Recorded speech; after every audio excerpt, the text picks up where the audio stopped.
The very nature of test flying will invariably throw up the occasional dramatic moment. That was a one-off. It was a pilot on his first flight on the aeroplane. He hadn't quite understood the dynamics of the aeroplane, and he'd got his approach slightly wrong, and he touched down at a very high rate of descent.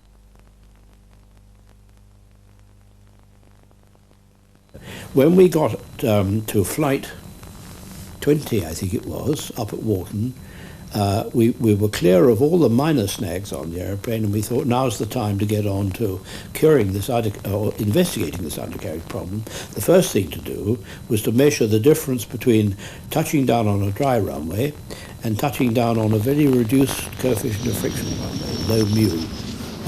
That was obtained by getting the fire brigade to spread foam on the runway, and Jimmy touched down on the foam with the onboard vibration sensors measuring the vibration set up at that point, and they were then directly compared with the similar vibrations caused on touching down on a dry runway. That was all part of the research to get that one right.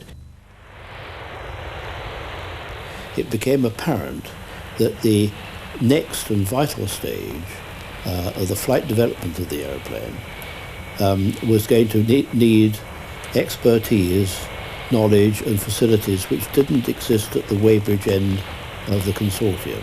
They existed in large measure at Warton, and this type of aeroplane was right within Warton's expertise. So it gradually became apparent in the management of the program that thinking changed towards moving the first prototype and the subsequent flight development, which was going to be at least 3 years and 3,500 hours of testing, in toto up to Warton under the charge of Freddie Page, who was the chief designer. Flight 14 was not simply a return home. Roland Beaumont, having satisfied himself that the aircraft was performing as planned, took TSR to supersonic for the first and only time. Engaging reheat on just one engine, the acceleration was such that he left Jimmy Dell behind, even though he had engaged full reheat on both Avon engines of his Lightning.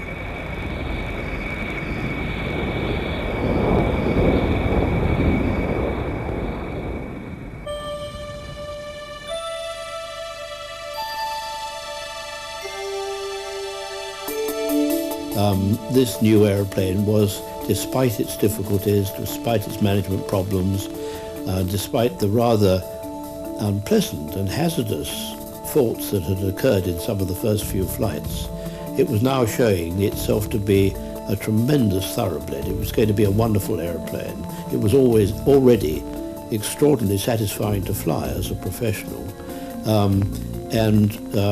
I had been looking forward enormously to shaking the dust of Boscombe off my feet figuratively and flying this aeroplane back to my own base, where even the voice of the air traffic controllers were my friend.